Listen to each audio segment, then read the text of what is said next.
Pendant longtemps, Fanny Biascamano a incarné dans le paysage artistique français une voix pure, une présence douce, un talent qui semblait presque détaché du monde réel. Révélée très jeune, admirée pour son timbre singulier et son sens inné de l'interprétation, elle avait cette capacité rare d'émouvoir sans artifice, d'apaiser simplement par la grâce de son chant. Une artiste sincère, une femme discrète. Et pourtant, derrière cette image lumineuse, personne n'aurait pu imaginer qu'un jour, son nom serait murmuré dans les couloirs silencieux d'un hôpital, au milieu d'une nuit qui allait marquer le tournant le plus sensible, le plus intime, le plus méconnu de sa vie. Car ce que le public n'a jamais su, ce que même certains de ses proches ignoraient, c'est que cette nuit-là, la douleur physique n'était qu'une partie de l'histoire. La vérité, la vraie, se cachait dans les pensées qu'elle n'avait jamais avouées, dans la fatigue qu'elle avait trop longtemps ignorée, dans la solitude d'un couloir froid où l'on entend seulement la respiration des machines et le pas feutré des infirmières. Et c'est précisément cette vérité, la plus personnelle, la plus touchante, que ce récit tente de dévoiler. Tout commença quelques heures avant minuit, dans une atmosphère lourde, où Fanny, affaiblie depuis plusieurs jours, sentit que quelque chose n'allait plus. Elle n'était pas de celles qui exagèrent ou dramatisent. Au contraire, elle avait cette pudeur typique des artistes qui préfèrent souffrir en silence plutôt que d'inquiéter ceux qu'elles aiment. Mais ce soir-là, une gêne inhabituelle traversa son corps. Un malaise diffus, persistant, presque sourd. Rien de brutal, rien qui permettait de dire « il faut partir tout de suite ». Et pourtant, quelque chose l'alertait. Une sensation intime, presque instinctive, qu'elle ne pouvait plus ignorer. Elle tenta d'abord de se reposer, espérant que son corps se calmerait, mais la douleur se fit plus oppressante, gagnant progressivement ses bras et sa poitrine. Elle resta immobile, les mains serrées sur le rebord de son canapé, respirant lentement, essayant de reprendre le contrôle. Mais la respiration elle-même devint difficile, trop courte, trop lourde, comme si l'air manquait. C'est à cet instant qu'elle comprit, elle avait besoin d'aide. Quelques minutes plus tard, elle fut installée dans une ambulance. L'équipe paramédicale, d'un calme remarquable, l'interrogeait doucement. « Madame, vous m'entendez? Vous avez mal où ?» Fanny répondit par fragments, comme si chaque mot exigeait de mobiliser une énergie qu'elle n'avait plus. Peine à respirer, oppressée, depuis des heures. Les paramédicaux se regardèrent brièvement. Ils savaient qu'il fallait agir vite, mais leur professionnalisme empêchait toute panique. Leur voix restait douce, presque rassurante. La sirène, elle, hurlait à l'extérieur, déchirant la nuit. Dans le véhicule, Fanny gardait les yeux semi-ouverts. Elle observait les silhouettes floues autour d'elle, le plafond blanc qui vibrait au rythme des secousses, les lumières bleues clignotant à travers les vitres. Mais surtout, elle se sentait seule. Non pas abandonnée, mais seule face à une vérité qu'elle avait trop longtemps refusé de voir. Son corps n'était plus aussi résistant qu'avant. Peut-être parce qu'elle avait repoussé trop longtemps les signaux. Peut-être parce qu'elle avait mis sa carrière, ses obligations, son entourage, avant sa propre santé. Peut-être aussi parce qu'elle avait cru, comme tant d'artistes passionnés, qu'elle était invincible tant qu'elle montait sur scène. Ce fut dans cette ambulance, alors que la ville défilait en taches lumineuses, qu'elle commença à se souvenir de ces semaines de fatigue étrange, de cette lourdeur dans la poitrine qu'elle avait attribuée au stress, de ces vertiges qu'elle imputait à un mauvais sommeil. Elle comprit surtout qu'elle aurait dû écouter son corps, qu'elle aurait dû se ménager, qu'elle aurait dû demander de l'aide plus tôt. Mais il était trop tard pour les regrets. À présent, seule comptait la survie. À l'hôpital, tout alla très vite. Les infirmières l'installèrent sur un lit, ajustèrent des électrodes sur sa peau, prirent sa tension, vérifièrent sa saturation. Les chiffres n'étaient pas bons. Le médecin de garde arrivait déjà. « Madame, je suis le docteur Lemaître. Nous allons vous prendre en charge immédiatement. » Son ton ferme mais rassurant contrastait avec l'urgence de la situation. « Depuis quand avez-vous ces symptômes ? » « Plusieurs jours, mais ce soir, c'est pire. » Le médecin acquiesça. « Nous allons faire les examens nécessaires. Tenez bon. » Ce que personne ne voyait, en revanche, c'était la peur silencieuse de Fanny. Une peur qui n'avait rien à voir avec la douleur. Une peur plus profonde, celle que cette nuit ne s'achève pas comme les autres. Elle le sentait. Elle ne savait pas comment l'expliquer, mais elle le sentait. Cette nuit n'était pas comme les autres. Dans la salle d'observation, les minutes semblaient durer des heures. Les machines bipaient à intervalles réguliers et les infirmières se succédaient pour vérifier ces constantes. Fanny, épuisée, observait ce ballet silencieux. Elle se demandait si quelqu'un avait prévenu sa famille. Elle pensa à sa mère, à ses proches, à ses fans. Elle murmura à une infirmière « Ne dites rien encore. Je veux attendre les résultats avant de les inquiéter. » C'était tout elle. Même dans la douleur, elle pensait aux autres avant elle-même. Mais derrière ses paupières mi-closes, des pensées plus profondes surgissaient. Des souvenirs, des regrets, des vérités qu'elle n'avait jamais dévoilées. Cette nuit les ramenait toutes, une par une, comme si elle réclamait qu'elle les regarde enfin en face. Car ce que personne ne savait, pas même ceux qui croyaient la connaître, c'est que Fanny portait en elle un secret émotionnel puissant, presque déchirant. Une vérité qui avait guidé sa carrière, influencé ses choix, alourdi ses silences. Une vérité qu'elle n'avait jamais admise publiquement par peur d'être incomprise ou jugée. Et cette nuit-là, dans la froideur d'une chambre d'hôpital, elle comprit qu'elle ne pouvait plus fuir cette vérité. Elle devait la dire, elle devait la confier, elle devait la libérer. C'est à cet instant qu'elle réclama la présence d'une personne bien précise. Son regard se fit déterminer. Sa voix, faible mais claire, prononça un nom. Les infirmières se regardèrent, légèrement surprises. Pourquoi cette personne? Pourquoi maintenant? Elle n'en savait rien. Mais Fanny, elle, savait. Cette personne était la clé de tout. La clé du secret. La clé de son dernier souffle de vérité. Et c'est là, dans ce simple prénom murmuré, que commence vraiment la face cachée de cette nuit, la partie de l'histoire que personne n'a jamais racontée. Lorsque le prénom qu'elle murmura s'échappa de ses lèvres, faible mais précis, une sorte de frisson parcourut la chambre d'hôpital. Les infirmières se figèrent une seconde, échangèrent un regard discret, puis notèrent le nom dans leur dossier. Elles ne connaissaient pas la signification profonde de cette requête, mais elles en saisirent l'urgence. Car il y avait, dans la façon dont Fanny avait prononcé ce nom, une intensité qui dépassait la simple visite d'un proche. Une intensité qui disait « Cette personne détient un morceau de mon histoire ». Pendant que l'une d'elles quittait la chambre pour tenter d'appeler le numéro qu'elle avait trouvé dans ses papiers, Fanny tomba dans un silence étrange, presque méditatif. Elle fixait un point invisible sur le mur, comme si un film intérieur se déroulait devant elle. Ses souvenirs, longtemps refoulés, remontaient maintenant en surface avec une force qu'elle ne contrôlait plus. Un lien secret que personne ne connaissait. Cette personne qu'elle avait demandé à voir, appelons-la pour l'instant elle, n'était ni un membre de sa famille, ni un ami d'enfance, ni un collaborateur récent. Non, elle appartenait à un chapitre de sa vie que le public n'avait jamais soupçonné, un chapitre discret, presque effacé, mais fondamental. C'était quelqu'un qui avait connu la vraie Fanny, loin des caméras, loin des obligations professionnelles, loin de l'image de chanteuse prodige qui lui avait collé à la peau toute sa vie. Une personne qui avait été là, au moment précis où sa vie aurait pu prendre un tout autre tournant. Ce lien profond mais complexe avait été marqué par des choix difficiles, des sentiments non assumés, des renoncements silencieux. Un lien qui n'avait jamais été rompu, même si les années les avaient éloignés physiquement. Fanny soupira. Elle savait qu'en demandant à voir elle venait d'ouvrir une porte qu'elle avait passé sa vie à garder fermée. Les infirmières ne comprenaient pas l'urgence, mais elles la respectaient. Dans le couloir, l'infirmière essayait d'appeler le numéro noté dans le dossier. Une fois, 2 fois, 3 fois. La boîte vocale, un signal occupé. Puis enfin, une tonalité. Allô? Bonjour, ici l'hôpital Saint-André. Nous vous appelons concernant Madame Fanny Biascamano. Elle demande à vous voir. Un silence. Long, trop long. Puis une voix grave, étranglée, répondit « J'arrive tout de suite ». À cet instant, l'infirmière comprit que ce prénom n'était pas un simple détail.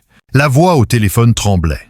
La respiration était lourde, comme si l'annonce avait ravivé une douleur profonde, ancienne, encore vive. Elle retourna dans la chambre et s'approcha du lit. « Nous avons réussi à le joindre. Il arrive. » Fanny ferma les yeux. Une larme glissa sur sa joue. Pendant l'attente, la chanteuse laissait défiler dans son esprit des souvenirs qu'elle avait presque oubliés. L'époque où elle rencontrait elle, leur conversation longue et sincère, leur regard qui disait plus que des mots, la douceur de leur complicité. Et puis, l'inévitable séparation. Elle revoit ce moment comme si c'était hier. Ils se tenaient face à face. Elle devait partir enregistrer un album. Lui travaillait à l'étranger pour une durée indéterminée. « On se reverra, n'est-ce pas ?» avait-il murmuré. « Bien sûr », répondit-elle déjà en train de se détourner. Mais elle savait que ce « bien sûr » était un mensonge doux, nécessaire pour ne pas briser son cœur, ni le sien. Les années avaient passé. Elle avait connu la célébrité, le rythme effréné des tournées, les interviews, les obligations. Lui avait construit sa vie ailleurs, loin des projecteurs. Et pourtant, jamais elle n'avait pu oublier le regard de elle. Ce regard qu'elle n'avait jamais retrouvé chez personne. Elle avait aimé, silencieusement, sincèrement, mais elle avait fui cet amour par prudence, par peur, par sens du devoir. Aujourd'hui, allongée dans ce lit d'hôpital, elle comprenait enfin que ce renoncement avait été la cicatrice la plus profonde de son existence. Le moment où tout bascule. Au bout d'une heure longue, lourde, presque étouffante, la porte s'ouvrit doucement. Un homme entra. Ce n'était pas un proche. Ce n'était pas un visage familier que les médias auraient reconnu. C'était lui, elle. Les traits marqués par les années, mais les yeux identiques. Cette intensité douce, presque timide, qu'elle n'avait jamais pu oublier. Lorsqu'il s'approcha, Fanny tourna la tête vers lui. Leurs regards se croisèrent. Et dans ce simple croisement, il y eut plus d'émotion que dans toutes les paroles qu'ils auraient pu échanger. Lui, la voix tremblante, « Pourquoi m'avoir appelé maintenant ?» Elle sourit faiblement. « Parce que j'ai quelque chose à te dire, quelque chose que j'ai gardé trop longtemps. » Il s'assit à côté d'elle, prit sa main sans réfléchir. Ce geste naturel, instinctif disait tout. Il n'avait jamais cessé d'y penser non plus.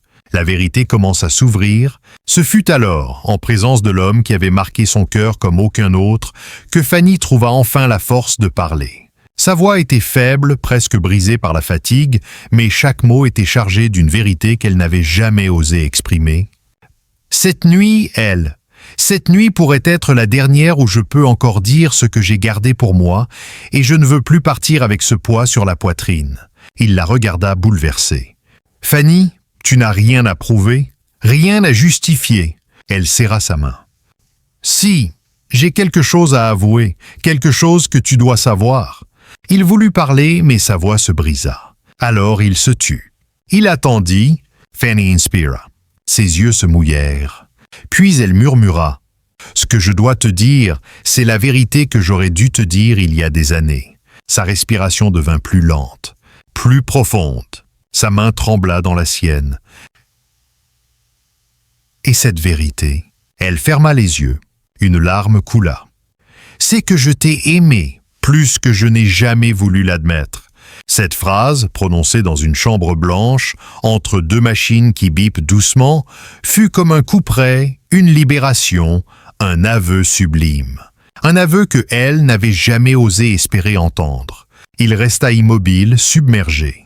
Puis, très doucement, il répondit « Moi aussi, pendant toutes ces années, moi aussi. » Ils restèrent ainsi, main dans la main, sans parler davantage. Car dans ce silence-là, il n'y avait plus rien à ajouter. La vérité avait été dite. Enfin, la confession de Fanny résonna dans la chambre comme un souffle suspendu dans le temps. Elle venait de donner à elle et à elle-même une vérité qu'elle avait retenue pendant des années, une vérité qui avait façonné sa vie dans l'ombre, qui avait guidé ses choix, ses silences, ses regrets. Mais si cette confession semblait être la clé de leur histoire, elle n'était pourtant que le début de ce qui devait être dit. Car dans cette nuit particulière, une nuit où Fanny sentait confusément que les heures qui lui restaient de lucidité étaient comptées, elle était déterminée à aller jusqu'au bout, à dire ce qu'elle n'avait jamais réussi à dire. a laissé derrière elle non pas un secret, mais une vérité libérée. Le calme après l'aveu, un calme fragile. Après cet échange bouleversant, la chambre fut plongée dans un silence épais, presque sacré. Les machines continuaient de biper doucement. La lumière blafarde du couloir filtrait sous la porte. À l'extérieur, on entendait parfois le bruit d'un chariot, le pas léger d'une infirmière, mais tout semblait lointain, comme si le monde avait reculé pour laisser place à ce moment intime. Elle gardait la main de Fanny dans la sienne, la serrant avec une douceur infinie. Ses yeux brillaient, mais il se retenait. Il ne voulait pas ajouter à son émotion, il voulait simplement être là, pleinement, entièrement pour elle. Fanny inspira profondément. Puis elle murmura. « Tu ne sais pas tout, je t'ai dit que je t'ai aimé, mais pas pourquoi je suis partie, pas pourquoi je n'ai jamais eu le courage de revenir vers toi. » Elle releva la tête. Il n'avait jamais posé la question. Par respect, par pudeur, par peur de la réponse aussi. « Tu n'as pas à te justifier, ce qui est passé, répondit-il, la voix tremblante. Elle secoua doucement la tête. « Non, j'ai besoin de le dire, pour moi, pour toi, pour cette histoire, qui n'a jamais vraiment eu de fin. Ce que personne n'avait jamais su. » Elle ferma les yeux un instant, cherchant ses mots. Puis elle parla d'une voix fragile, mais étrangement déterminée. « Lorsque nous nous sommes rencontrés, j'étais jeune. Trop jeune peut-être pour comprendre la force de ce que je ressentais. Tu étais différent. Tu me respectais plus que n'importe qui. Tu me voyais, vraiment. Pas comme une chanteuse, pas comme un nom. Tu voyais la femme derrière. » Elle baissa les yeux émue. Mais j'avais aussi peur. Peur parce que ma carrière venait de commencer, peur parce que j'étais poussé de tous les côtés, peur parce que l'on me disait constamment quoi faire, qui voir, quoi choisir. Et toi, tu représentais la seule chose que je ne pouvais pas contrôler, mes émotions. Elle sourit faiblement, avec une pointe de tristesse. Je ne me suis pas éloigné parce que je ne t'aimais pas, je me suis éloigné parce que je t'aimais trop, et que je n'étais pas prête à tout perdre pour cet amour. Un silence s'abattit. Elle ferma les yeux, touchée au cœur. « Je pensais que tu m'avais oublié, que je ne comptais plus, » murmura-t-il. Fanny secoua lentement la tête. « Je ne t'ai jamais oublié, jamais. Même quand j'essayais. Tu étais là, quelque part, dans une chanson, dans un voyage, dans un regard. » Ses doigts tremblaient. Elle reprit. « Mais tu n'étais pas seulement mon amour secret, tu as été ma force. Ce que tu ne sais pas, c'est que dans les moments les plus difficiles de ma vie, lorsque j'étais fatigué, lorsqu'on me critiquait, lorsqu'on me disait que je n'étais pas à la hauteur, je pensais à toi, à ta douceur, à ton regard, et cela me donnait la force de continuer. » Une larme roula sur sa joue. Elle l'essuya doucement. Puis, comme si elle rassemblait tout ce qui lui restait d'énergie, elle confia d'une voix brisée. « Elle, tu as été l'amour de ma vie, celui que je n'ai jamais vécu, celui qui est resté dans mon cœur même quand tout le reste s'écroulait. Et si je t'ai fait appeler ce soir, c'est parce que je ne voulais pas partir sans te le dire. Je te devais cette vérité, je me la devais aussi. » Cette fois, elle ne parvint plus à retenir ses larmes. Elles coulèrent silencieusement, lentement, comme si elles venaient de loin, très loin. Il serra sa main encore plus fort. « Fanny, tu aurais dû me le dire. Je serais resté. J'aurais tout laissé. Je t'aurais suivi n'importe où. » Elle sourit tristement. « Je le sais, c'est pour ça que je ne t'ai rien dit. Je ne voulais pas être celle qui t'empêcherait de vivre ta vie. Tu méritais d'être libre, pas prisonnier de mes doutes. » Cette phrase, prononcée dans un souffle, résonna comme l'une des plus belles et des plus tragiques preuves d'amour que l'on puisse imaginer. Le dernier souhait de Fanny, la fatigue commençait à prendre le dessus. Son regard se faisait plus lourd, moins précis, mais elle tenait encore à dire une dernière chose. « Promets-moi quelque chose, elle. Promets-moi que tu ne garderas pas ton amour pour toi comme je l'ai fait, que tu ne laisseras pas les années t'ôter les mots qui auraient pu sauver ton cœur. Aime, vis, et dis-le. Dis-le tant que tu le peux. » Elle acquiesça, la voix brisée. « Je te le promets. » Elle ferma les yeux. Un sourire léger, presque imperceptible, adoucit son visage. « Merci d'être venu. Merci d'avoir existé dans ma vie, même en silence. » Il posa son front contre sa main. Dans ce geste simple se trouvait toute une vie d'amour retenu, de regrets, d'émotions enfouies, de tendresse jamais avouée. Une vérité révélée trop tard, mais révélée enfin. La nuit avançait. Le calme de l'hôpital était presque total. Mais dans cette petite chambre blanche, il venait de se produire quelque chose d'immense. Une histoire d'amour longtemps tue venait d'être libérée. Le genre de vérité que l'on garde pour soi toute une vie et que l'on n'ose révéler qu'au seuil de la dernière ligne. Fanny avait parlé. Elle avait enfin avoué ce qui avait façonné son existence. Elle avait dit les mots qu'elle avait tellement eu peur de prononcer. Et dans cet aveu, il n'y avait ni drame, ni bruit, ni scandale. Juste une émotion profonde, pure, humaine, l'émotion d'une femme qui, dans les dernières heures de lucidité, a choisi la vérité plutôt que le silence. La vérité d'un amour qui n'a jamais cessé d'exister. La vérité d'une vie intérieure que personne ne soupçonnait. Une vérité précieuse, une vérité ultime. Il existe des histoires qui ne se racontent qu'une fois dans une vie. Des histoires cachées dans les plis du cœur, protégées comme des trésors fragiles, toujours présentes mais jamais exposées à la lumière. L'histoire de Fanny Biascamano, telle qu'elle s'est révélée dans cette nuit d'hôpital, appartient à cette catégorie rare, un récit intime, profondément humain, qui dépasse la célébrité, dépasse la musique, dépasse même la maladie pour toucher à quelque chose de plus vaste, la vérité émotionnelle d'une femme qui, au seuil du silence, a choisi enfin d'ouvrir son âme. Ce que nous avons découvert, chapitre après chapitre, n'est pas une anecdote de coulisses, ni un secret sensationnaliste destiné à nourrir les rumeurs. Non, c'est une confession douce, sincère, bouleversante, née dans un moment de lucidité ultime. Car dans cette nuit blanche, entourée de machines, d'infirmières bienveillantes et de la fragilité physique qui impose la vérité, Fanny n'a pas révélé un scandale. Elle a révélé sa vie intérieure. Elle a révélé l'amour qu'elle avait toujours tu. Elle a révélé la part d'elle-même que personne n'avait jamais soupçonnée. Et cette révélation change tout. Une nuit qui recompose toute une vie, la voir ainsi dans ce lit d'hôpital, prononcer d'une voix tremblante le nom de l'homme qui avait profondément marqué son existence, c'était assister à un moment de vérité d'une intensité rare. Car ce qu'elle disait n'était pas seulement « je t'ai aimé ». Ce qu'elle disait vraiment, c'était « je ne veux plus laisser ma vie s'éteindre sans reconnaître ce qui l'a façonnée ». Fanny avait porté son secret pendant des années, peut-être des décennies. Elle l'avait protégé comme on protège une flamme fragile, trop intense pour être exposée, mais trop précieuse pour être éteinte. Et lorsque cet homme est entré dans la chambre, ce n'était pas seulement une visite, c'était une rencontre avec sa propre histoire, son propre passé, ses regrets, ses espoirs non réalisés. Jamais elle n'avait osé dire ces mots de son vivant public, jamais elle n'avait voulu troubler son entourage, ni compliquer sa carrière, ni mettre en péril ses obligations artistiques. Mais dans ce moment suspendu, elle comprit que le silence ne la protégeait plus. Il l'étouffait. Alors, elle a parlé.